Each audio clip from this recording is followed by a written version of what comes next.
Good morning, students, and welcome to the class as we are doing chapter number 4 in our English literature book, The Trumpet of the Swans.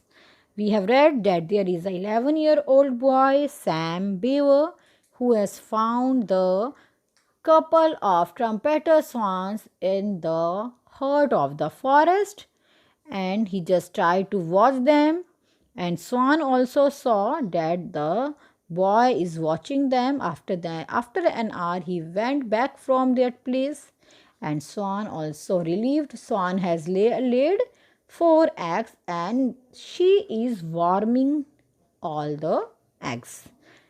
Till here we have read that 4 weeks she is just sitting on the nest and no one disturb her. कुछ हफ्तों से, कुछ weeks से वो x पर बैठी हुई है और किसी ने उसको डिस्टर्ब भी नहीं किया है. Till here we have read. Okay. Finally, one warm afternoon, tired of swimming around the cob asked the swan, "Do you never get tired of sitting in one place?" Finally, एक दिन, जिस दिन warm afternoon, एक अच्छी दोपहर थी, tired of swimming करके थक चुका था कौन? कॉब. उसने स्वान से पूछा, क्या तुम यहाँ एक जगह बैठे हुए थकती नहीं हो? No, replied the swan, not really. Isn't it uncomfortable to sit on eggs? Yes it is, replied the swan, but I won't have to sit for long. Our cygnets will be born soon. Yes. तो swan ने reply किया cob को, नहीं, मैं यहाँ बैठ के नहीं थकती हूँ. देन द कॉब सेड, तुम इन एक्स पर कंफर्टेबल थोड़ी फील करती हो? Then she said, yes I am not comfortable, लेकिन अब मुझे काफ़ी लंबे समय तक इस पर नहीं बैठना इन पर, क्योंकि हमारे जो सिग्नेट्स हैं वो जल्दी ही बॉर्न हो जाएंगे. Cygnet means young swans. Okay, cygnet means young swans. So she is saying that cygnets will be born soon. Don't you ever feel hungry or thirsty? asked the cob. Yes, I do, said the swan.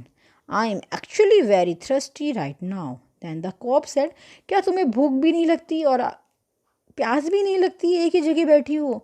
Then the swan said, नहीं, फ़िलहाल मुझे presently अभी बहुत ज़्यादा प्यास लग रही है.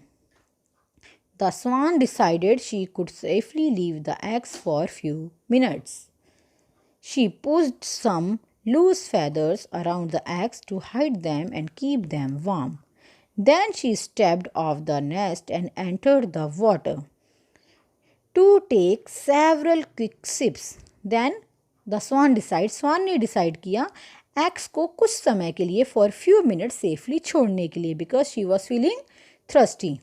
शी पुस्ड, उसने उन एग्स के ऊपर कुछ लूज फैदर्स उसके चारों तरफ डाल दिए ताकि एग्स को वो हाइड कर सके और साथ ही वो वार्म भी रहें.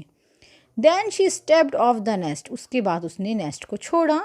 एंड एंटर्ड द वाटर, उसके बाद उसने पानी में एंटर किया. To take several quick sips, ताकि वो थोड़ा पानी पी सके.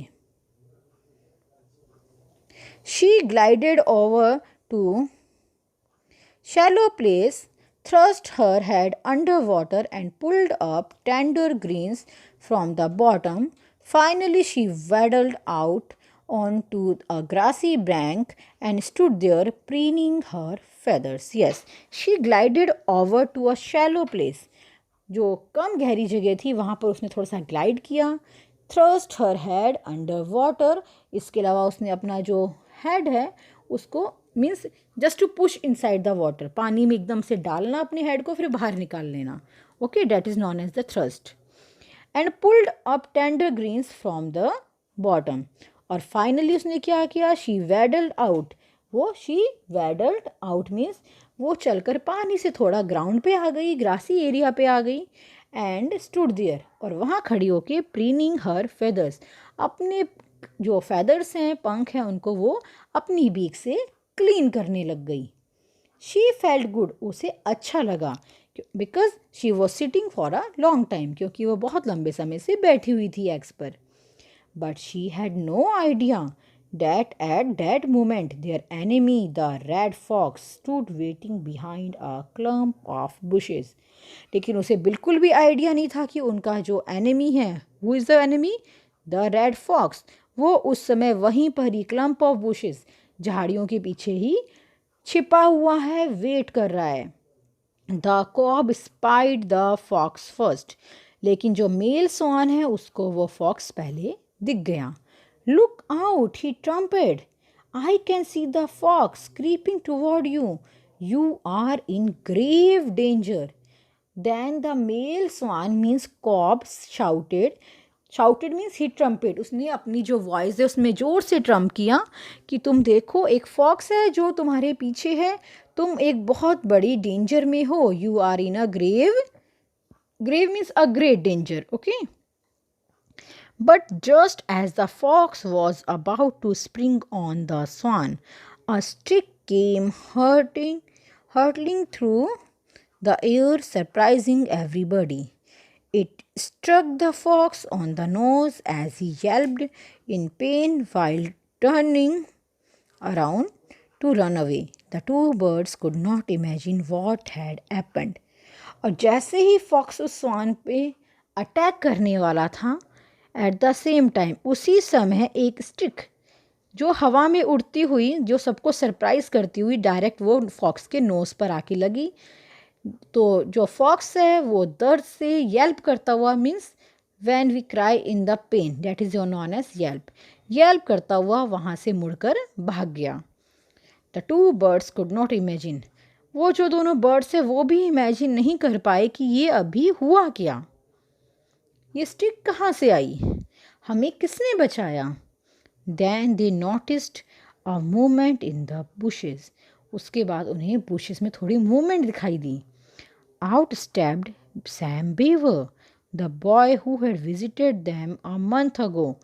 Seeing him, the swans knew that he had saved from the fox. They realized that the boy was their friend after all.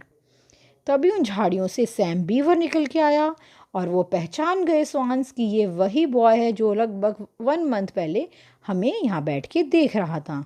और स्वान्स ये भी समझ गए कि इसने ही हम दोनों की आज फॉक्स से हमें सेव किया है और ये आफ्टर ऑल हमारा फ्रेंड है. Koho said cob. Koho replied the swan. The pond rang with the sound of victory and gladness. Cob और स्वान दोनों रिप्लाई कर रहे हैं koho. They are just trumping. वो अपनी वॉइस में बहुत तेज ट्रम्पिंग कर रहे हैं, मीन्स बोल रहे हैं. और जो वो पॉन्ड है वो पूरा उनकी खुशी, they are just happy that they are saved, so they are saying kohoh. पूरा पॉन्ड जो है उनकी इस साउंड से गूंज रहा है. Okay. Sam was thrilled. He walked slowly around the shore and sat.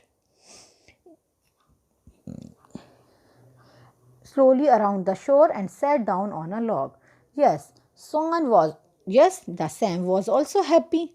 और वो वापस वहीं पे जाके उस लॉग पर किनारे पर बैठ गया. The cob swam over towards Sam,